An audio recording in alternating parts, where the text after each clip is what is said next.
स्वागत है आप सभी का। मैं हूं आपके साथ अमृता चौरसिया। इस वक्त की अहम खबरों के साथ करेंगे बुलेटिन की शुरुआत, लेकिन उससे पहले बात कोविड महामारी से बचाव की। कोरोना महामारी के खिलाफ पूरा देश एकजुट होकर लड़ रहा है। आप भी हमारे साथ सुरक्षा और बचाव के एहतियाती उपायों का संकल्प लें।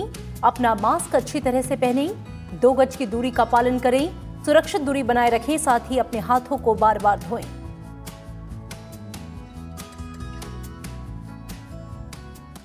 और अब नजर हेडलाइंस पर।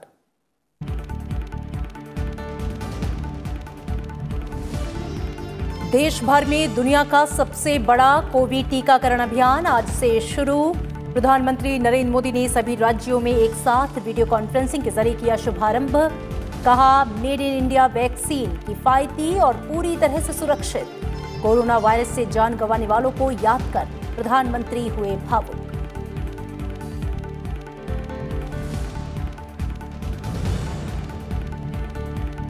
कोविड टीकाकरण अभियान की शुरुआत करते हुए प्रधानमंत्री ने दिया दवाई भी और कड़ाई भी का नया मंत्र।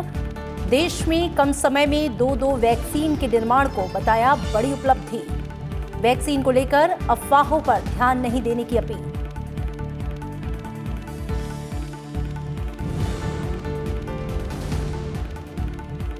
कोविड टीकाकरण अभियान के पहले दिन 1,91,000 से ज्यादा लोगों को लगाया गया टीका। देश भर में 3,000 से ज्यादा केंद्रों में होगा वैक्सीनेशन। पहले चरण में 3 करोड़ हेल्थ और फ्रंटलाइन वर्कर्स को लगेगा टीका।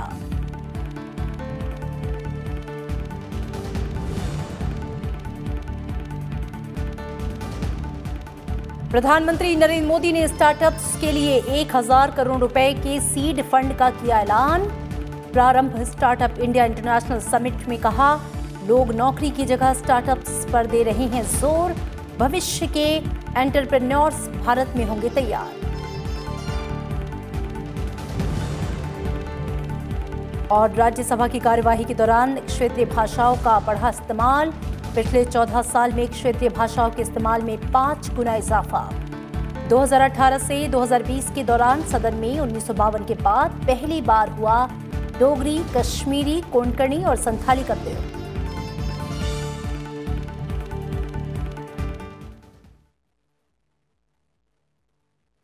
और आपको बता दें कि आज जो है वो दुनिया के सबसे बड़े टीकाकरण अभियान का जो आगाज है वो हो गया। लंबे इंतजार के बाद देश भर में आज से कोविड टीकाकरण की शुरुआत हुई। प्रधानमंत्री नरेंद्र मोदी ने दुनिया के सबसे बड़े टीकाकरण अभियान के आगाज का ऐलान किया। प्रधानमंत्री ने देशवासियों को बधाई दी और वैक्सीन रिसर्च से जुड़े वैज्ञानिकों की सराहना की। टीकाकरण अभियान की शुरुआत से देशवासियों में उत्साह का माहौल देखने को मिल रहा है।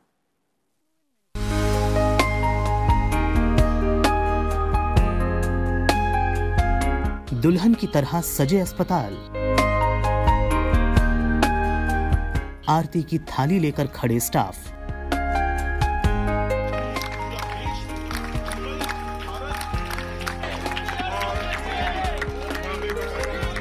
कहीं तालियां बजाकर कोरोना वैक्सीन का स्वागत, तो कहीं रंगोली बनाकर।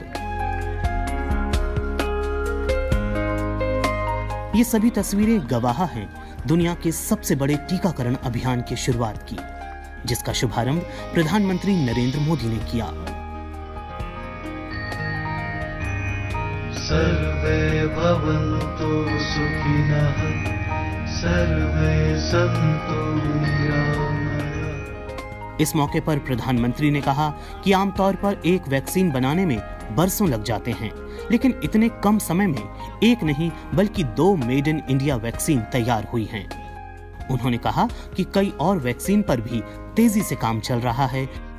इतने कम समय में एक नहीं 2 मेड इन इंडिया वैक्सीन तैयार हुई है। इतना ही नहीं, कई और वैक्सीन पर भी काम तेज गति से चल रहा है। ये भारत के सामर्थ्य, भारत की वैज्ञानिक दक्षता, भारत के टैलेंट का जीता जागता सबूत है। प्रधानमंत्री ने कहा कि भारत का टीकाकरण अभियान मानवीय सिद्धांतों पर आधारित है। जिसे सबसे ज्यादा जरूरी है और कोरोना संक्रमण का खतरा सबसे ज्यादा है, उसे सबसे पहले वैक्सीन लगेगी, जिनके टीकाकरण का खर्च सरकार वहन करेगी। हमारे सुरक्षा बल हो गए, पुलिसकर्मी हो गए, फायर ब्रिगेड के लोग हो गए, सफाई कर्मचारी हो गए, इन सभी को ये वैक्सीन प्राथमिकता पर लगेगी। और मैंने जैसा पहले भी कहा है, इनकी संख्या करीब करीब 3 करोड़ होती है। इन सभी के वैक्सीनेशन का खर्च भारत सरकार द्वारा उठाया जाएगा। प्रधानमंत्री ने कहा कि ये भारतीय वैक्सीन विदेशी वैक्सीन की तुलना में बहुत सस्ती है और यही वैक्सीन अब भारत को कोरोना के खिलाफ लड़ाई में निर्णायक जीत दिलाएगी। ये भारतीय वैक्सीन विदेशी वैक्सीनों की तुलना में बहुत सस्ती हैं और इनका उपयोग भी उतना ही आसान है। विदेश में तो कुछ वैक्सीन ऐसी हैं जिसकी एक डोज 5,000 रुपया तक में है और जिसे -70 डिग्री तापमान में फ्रीज में रखना होता है। -70 डिग्री। वहीं भारत की वैक्सीन्स ऐसी तकनीक पर बनाई गई हैं जो भारत में बरसों से ट्राइड और टेस्टेड है। प्रधानमंत्री ने कहा कि कोरोना के खिलाफ भारत की लड़ाई आत्मविश्वास और आत्मनिर्भरता की रही है और इसी ताकत को टीकाकरण के इस दौर में भी सशक्त करना है। प्रधानमंत्री ने कहा कि कोरोना वैक्सीन को लेकर भी भारत की तरफ दुनिया आशा और उम्मीद की नजरों से देख रही है।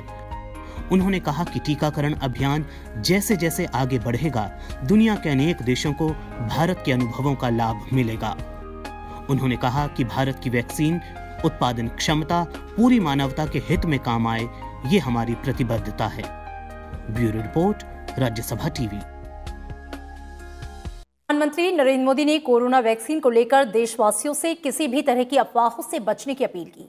उन्होंने कहा, कोरोना वैक्सीन की 2 डोज लगनी बहुत जरूरी है। कोरोना काल के मुश्किल दिनों को याद कर प्रधानमंत्री नरेंद्र मोदी भावुक हो गए।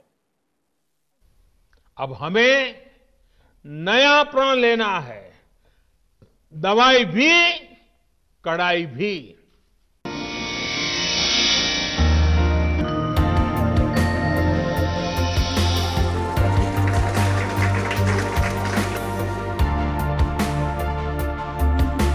दुनिया के सबसे बड़े टीकाकरण अभियान की शुरुआत के मौके पर प्रधानमंत्री नरेंद्र मोदी ने अभियान की तैयारियों का भी जिक्र किया। उन्होंने कहा कि राज्य सरकारों के सहयोग से देश के कोने कोने में ट्रायल्स किए गए, ड्राई रन्स हुए।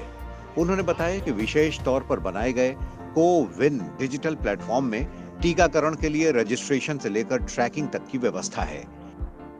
कोरोना वैक्सीन की 2 डोज लगनी बहुत जरूरी है। एक डोज ले लिया और फिर भूल गए, ऐसा गलती मत करना। और जैसा एक्सपर्ट्स कह रहे हैं, पहली और दूसरी डोज के बीच लगभग 1 महीने का अंतराल भी रखा जाएगा। प्रधानमंत्री ने कहा कि जिस तरह धैर्य के साथ देशवासियों ने कोरोना का मुकाबला किया, उसी तरह का धैर्य अब टीकाकरण में भी दिखाना है। टीका लगते ही आप असावधानी बरतने लगें, मास्क निकाल कर रख दें, 2 गज की दूरी भूल जाएं, ये सब मत करिएगा। मैं प्रार्थना करता हूं, मत करिएगा। प्रधानमंत्री ने कोरोना वैक्सीन को लेकर देशवासियों से किसी भी तरह की अफवाहों से बचने की अपील की। हमारे वैज्ञानिक, हमारे एक्सपर्ट्स जब दोनों मेड इन इंडिया वैक्सीन की सुरक्षा और प्रभाव को लेकर आश्वस्त हुए, तभी उन्होंने इसके इमरजेंसी उपयोग की अनुमति दी है। इसलिए देशवासियों को किसी भी तरह के प्रोपेगेंडा, अफवाहें, दुष्प्रचार से बचकर रहना है। प्रधानमंत्री ने कहा कि भारत ने कोरोना महामारी से जिस तरह से मुकाबला किया है, उसका लोहा आज पूरी दुनिया मान रही है। कोरोना काल के मुश्किल दिनों को याद करके वो थोड़े भावुक हो गए। सैकड़ों साथी ऐसे भी हैं जो कभी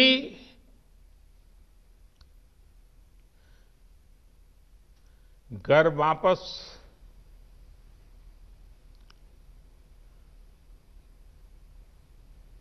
लौट ही नहीं आ पाए।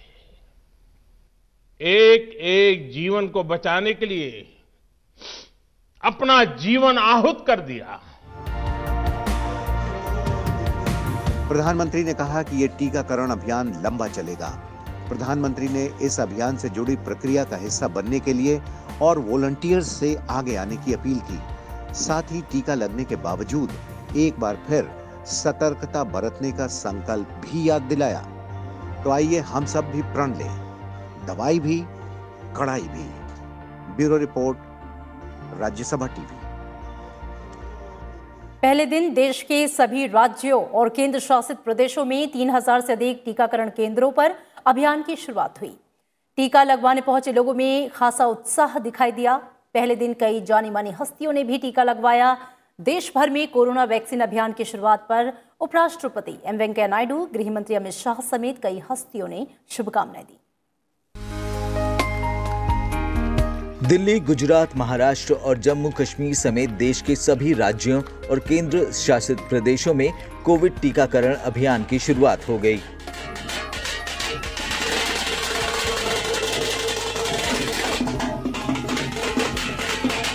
दिल्ली में केंद्रीय स्वास्थ्य मंत्री डॉक्टर हर्षवर्धन और एम्स के निदेशक रणदीप गुलेरिया की मौजूदगी में एम्स में कोरोना टीकाकरण शुरू हुआ।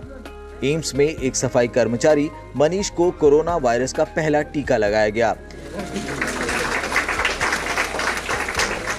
केंद्रीय स्वास्थ्य मंत्री डॉक्टर हर्षवर्धन ने कहा कि ये वैक्सीन कोविड-19 के खिलाफ लड़ाई में संजीवनी का काम करेगी। एक साल से कम समय में भारत के वैज्ञानिकों ने, रिसर्चर्स ने, और बार बार मैं बोलता हूं कि लोगों ने जिन्होंने कि ट्रायल्स के अंदर पार्टिसिपेट किया, सबने मिलके 2 हिंदुस्तानी वैक्सीन्स देशवासियों के लिए उपलब्ध करा दी हैं। आज वो पुनीत अवसर आया है जब प्रधानमंत्री जी के नेतृत्व में, उनके मार्गदर्शन में, उनके हाथों से उस वैक्सीन का भी लोगों को लगाने के लिए लॉन्च भारत में हुआ है। एम्स के निदेशक डॉक्टर रणदीप गुलेरिया ने भी एम्स में कोरोना का टीका लगवाया। इसके अलावा नीति आयोग के सदस्य doctor VK Paul, serum institute के प्रमुख आधार पूनावाला और मेदांता के डॉक्टर नरेश त्रेहान ने भी पहले दिन कोरोना का टीका लगवाया। I have been vaccinated and I was considered in the first lot to be vaccinated. It is a great moment for our country because we have now started the world's largest vaccination program and we are very confident that it will be a smooth program and we will be able to vaccinate a very large number of people. Mumbai के copper अस्पताल में भी corona टीकाकरण की शुरुआत हुई। मुंबई के मुख्यमंत्री उद्धव ठाकरे ने कोविड टीकाकरण अभियान का जायजा लिया। पुणे के अस्पताल स्टाफ में रंगोली बनाकर कोरोना का टीका लगवाने आए लोगों का स्वागत किया गया। जम्मू और कश्मीर में टीकाकरण अभियान का शुभारंभ हुआ। मध्य प्रदेश में भोपाल के हमीदिया अस्पताल में मुख्यमंत्री शिवराज सिंह चौहान वैक्सीनेशन कार्यक्रम में शामिल हुए। कोलकाता में भी टीकाकरण अभियान की शुरुआत हुई। तो गुजरात में वैक्सीन लगाए जाने के दौरान मुख्यमंत्री विजय रूपाणी मौजूद रहे। पटना एम्स में भी टीकाकरण अभियान की गर्मजोशी के साथ शुरुआत हुई। उत्तर प्रदेश में बलरामपुर में वैक्सीन सेंटर में मुख्यमंत्री योगी आदित्यनाथ ने तैयारियों का जायजा लिया और उनकी मौजूदगी में वैक्सीन लगाई गई। देहरादून में उत्तराखंड के मुख्यमंत्री त्रिवेंद्र सिंह रावत की मौजूदगी में टीकाकरण अभियान का शुभारंभ हुआ। Bureau report, Rajya Sabha TV. और आइए अब देखते हैं कि कोविड टीकाकरण केंद्रों पर पहले दिन किस तरह का माहौल देखने को मिला। आपको बता दें कि हर टीकाकरण केंद्र पर स्वास्थ्य विभाग की पूरी टीम मुस्तैद रही है।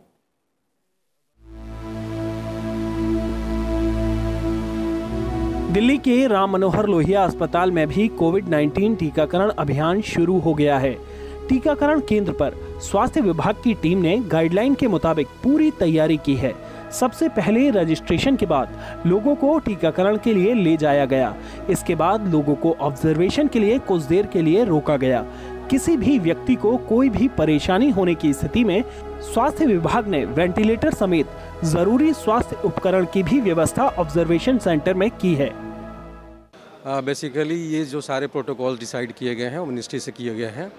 उन्होंने बहुत कुछ हमें मटेरियल भी दे रखा है यहाँ अरेंजमेंट के लिए। वो सारे यहाँ अरेंजमेंट हमने कर रखे हैं, जिसमें रजिस्ट्रेशन से लेके वैक्सीनेशन से लेके और ऑब्जर्वेशन तक सब कुछ शामिल है। टीकाकरण केंद्र पर लोगों ने आकर स्वास्थ्य कर्मियों का उत्साहवर्धन किया।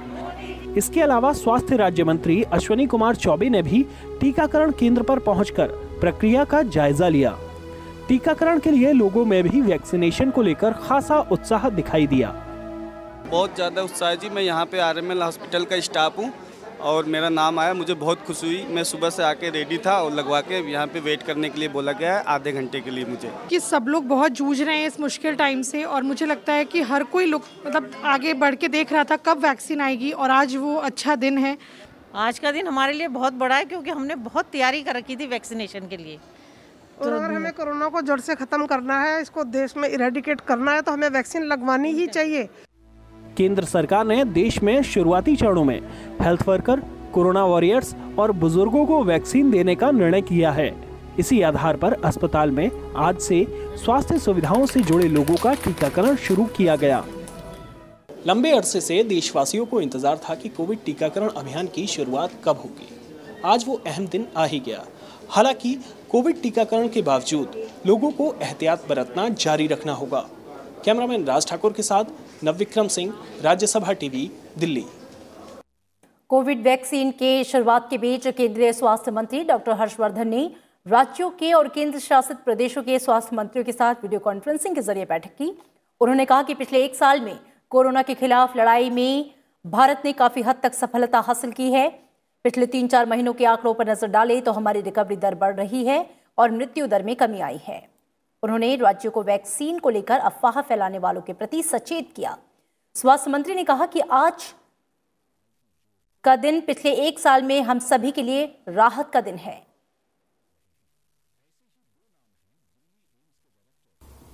हेल्थ वर्कर्स के लिए एक डेट निर्धारित की गई थी, ऐसे ही फ्रंटलाइन वर्कर्स के लिए भी लगभग 26 जनवरी से पहले उनका रजिस्ट्रेशन करना है।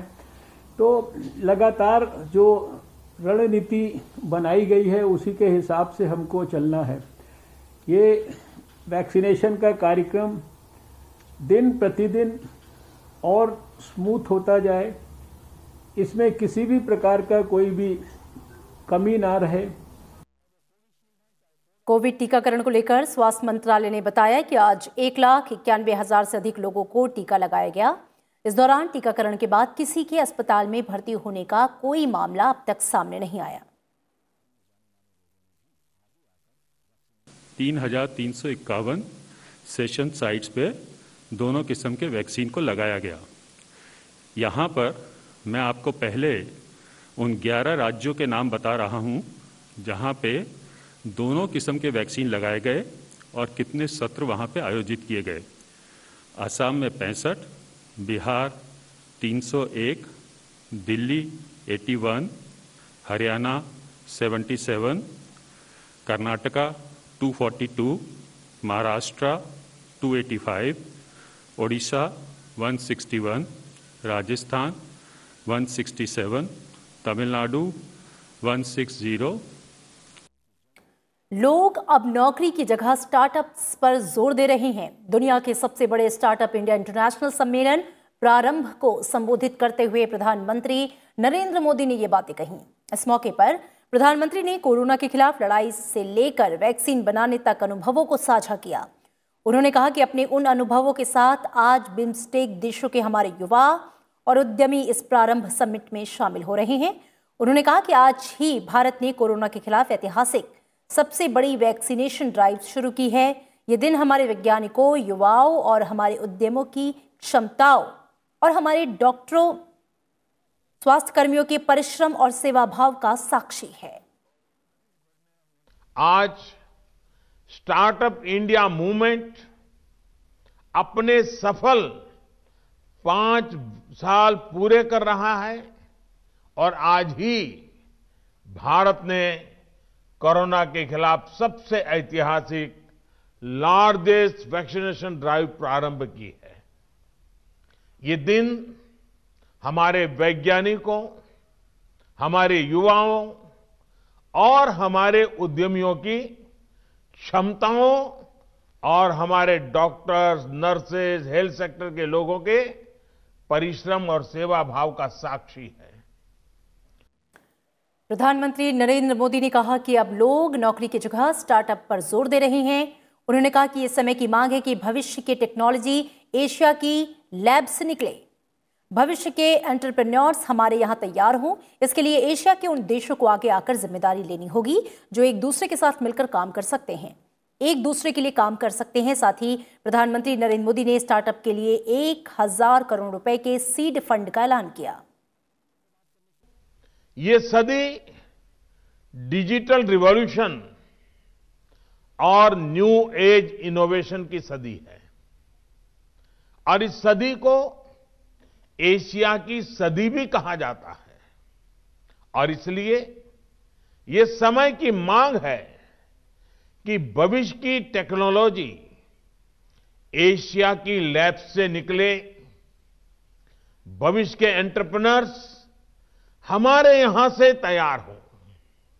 इसके लिए एशिया के उन देशों को आगे आकर जिम्मेदारी लेनी होगी जो एक साथ मिलकर काम कर सकते हैं, एक दूसरे के लिए काम कर सकते हैं। प्रधानमंत्री नरेंद्र मोदी कल सुबह 11 बजे वीडियो कॉन्फ्रेंसिंग के माध्यम से 8 ट्रेनों को हरी झंडी दिखाकर रवाना करेंगे। ये ट्रेनें देश के विभिन्न हिस्सों से केवड़िया स्थित स्टैच्यू ऑफ यूनिटी को जोड़ेंगी। इसके अलावा प्रधानमंत्री केवड़िया में स्टेशनों की नई इमारतों के अलावा कई और परियोजनाओं का शुभारंभ करेंगे।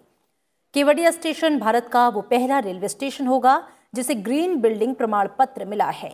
इन परियोजनाओं से निकटवर्ती जनजातीय इलाकों में विकास कार्यों को गति मिलेगी। नर्मदा नदी के तटों पर स्थित महत्वपूर्ण धार्मिक और प्राचीन तीर्थ स्थलों तक संपर्क कायम किया जा सकेगा। घरेलू और अंतर्राष्ट्रीय पर्यटन को बढ़ावा मिलेगा। साथ ही ये क्षेत्र के समूचे सामाजिक आर्थिक विकास के लिए भी महत्वपूर्ण साबित होगा। 2018 से 2020 के दौरान राज्यसभा की कार्यवाही में क्षेत्रीय भाषाओं के उपयोग में कई गुना बढ़ोतरी हुई है। अगस्त 2017 में राज्यसभा की सभापति का पदभार संभालने के बाद एम वेंकैया नायडू ने सदन के सदस्यों को अपनी मातृभाषा में अपने विचार रखने के लिए प्रोत्साहित किया। इस अवधि के दौरान 1952 के बाद डोगरी, कश्मीरी, कोंकणी और संथाली का उपयोग सदन में पहली बार किया गया। पिछले कुछ सालों में राज्यसभा की कार्यवाही में क्षेत्रीय भाषाओं का उपयोग कई गुना बढ़ा है। इस अवधि के दौरान 6 भाषाओं असमिया, बोडो, गुजराती, मैथिली, मणिपुरी और नेपाली भाषा का उपयोग भी लंबे समय के बाद सदन में किया गया। सदन की कार्यवाही के दौरान हिंदी और अंग्रेजी भाषा सबसे अधिक बोली जाती है। हिंदी के अलावा 21 दूसरी भाषाओं की बात की जाए तो 14 साल की अवधि में इन भाषाओं का इस्तेमाल 5 गुना तक बढ़ गया है। राज्यसभा सदस्यों ने 2004 से 2017 के बीच 269 मौकों पर हिंदी के अलावा प्रतिवर्ष 0.291 प्रति बैठक की दर से 923 बैठकों के दौरान 10 अन्य भाषाओं में बात की। वहीं 2020 में 49 हस्तक्षेप क्षेत्रीय भाषाओं में हुए। 2013-17 के दौरान हुई 329 भाषाओं में सदस्यों ने 96 बार केवल 10 क्षेत्रीय भाषाओं में बात की, जो बहस तक सीमित रही। जबकि 2018-20 के दौरान 163 बैठकों में क्षेत्रीय भाषा का उपयोग 135 बार किया गया, जिनमें 66 हस्तक्षेप बहस में, 62 शून्यकाल में और 7 विशेष उल्लेख में शामिल रहे। 22 अनुसूचित भाषाओं में से 4 डोगरी, कश्मीरी, कोंकणी और संथाली का उपयोग पहली बार सदन में 1952 के बाद से किया गया। इन 4 भाषाओं और सिंधी में 2018 में सभापति एम वेंकैया नायडू के सुझाव पर इंटरप्रिटेशन सर्विस की शुरुआत की गई। अगस्त 2017 में राज्यसभा के सभापति बनने पर एम वेंकैया नायडू ने सदन के सदस्यों को अपनी मातृभाषा में अपने विचार रखने के लिए प्रोत्साहित किया। इसके पीछे की सोच ये थी कि क्षेत्रीय भाषा में सदस्य अपने विचारों को आसानी से आदान प्रदान कर सकते हैं, जबकि दूसरी भाषा में उन्हें अपने विचारों को रखने में कठिनाई होती है। इसके बाद से राज्यसभा में क्षेत्रीय भाषा में सदस्यों ने अपने अपने विचार रखने शुरू किए। 2018 से 2020 के दौरान राज्यसभा की कार्यवाही में क्षेत्रीय भाषाओं का उपयोग कई गुना बढ़ा है। जुलाई 2018 में सभी 22 अनुसूचित भाषाओं में से एक साथ व्याख्यात्मक सुविधाओं की उपलब्धता की घोषणा के बाद सदन में 10 भाषाओं में चर्चा हुई।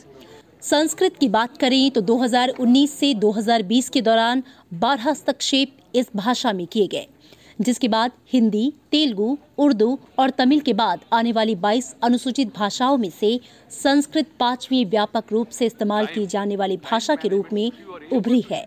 कृति मिश्रा, राज्यसभा टीवी। उपराष्ट्रपति एम वेंकैया नायडू गोवा के दौरे पर हैं। उन्होंने आज अपनी पत्नी उषा नायडू के साथ गोवा से करीब 40 किलोमीटर दूर पोंडा में लड़कियों के अनाथालय मातृछाया का दौरा किया और वहां के सदस्य और कर्मचारियों से बातचीत की। इस दौरान उपराष्ट्रपति को बेसहारा लड़कियों के स्वास्थ्य और व्यक्तिगत विकास को सुनिश्चित करने के लिए शुरू की गई गतिविधियों के बारे में जानकारी दी गई। उपराष्ट्रपति ने मातृछाया ट्रस्ट के सदस्यों के काम की तारीफ करते हुए कहा कि वो उनके समर्पित कार्य से बहुत प्रभावित हुए। उपराष्ट्रपति ने सच्ची भावना से समाज की सेवा करने के लिए उनकी सराहना की। स्वर्ण भारत ट्रस्ट के साथ अपने जुड़ाव को याद करते हुए उपराष्ट्रपति ने कहा कि जब भी वे वहां के बच्चों के साथ बातचीत करते हैं तो वो काफी उत्साहित महसूस करते हैं। उपराष्ट्रपति को मातृछाया ट्रस्ट द्वारा किए गए अन्य सामाजिक परियोजनाओं जैसे कि बाल कल्याण आश्रम, मडगांव में लड़कियों के लिए घर, जरूरतमंद मरीजों के लिए घर जैसी अन्य गतिविधियों के बारे में बताया गया। इस मौके पर उपराष्ट्रपति एम वेंकैया नायडू ने दुनिया के सबसे बड़े टीकाकरण अभियान को राष्ट्र के लिए गर्व की बात बताई। उन्होंने कहा कि यह हमारी आत्मनिर्भरता का शानदार संकेत है। उपराष्ट्रपति ने जीवन की रक्षा के लिए निस्वार्थ और अथक परिश्रम करने के लिए वैज्ञानिकों और अग्रिम पंक्ति के कोविड योद्धाओं की सराहना की।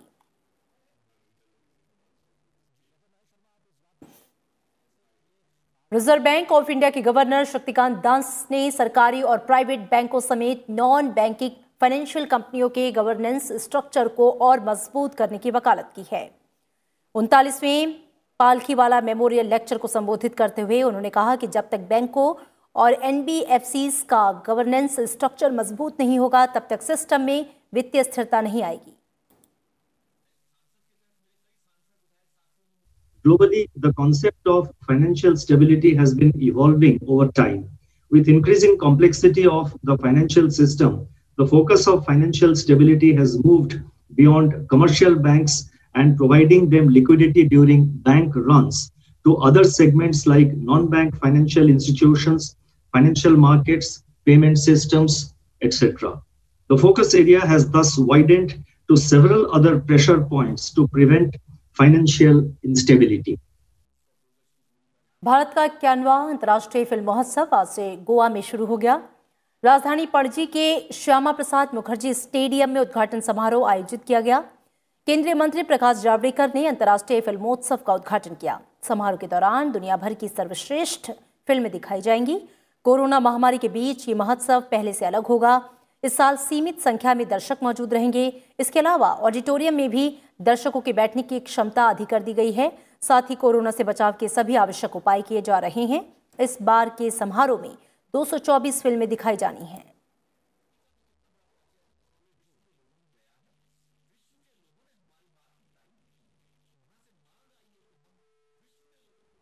और खबरों में फिलहाल इतना ही। आगे देखिए V5 समूह में भारत, हमारा खास कार्यक्रम देश देशांतर।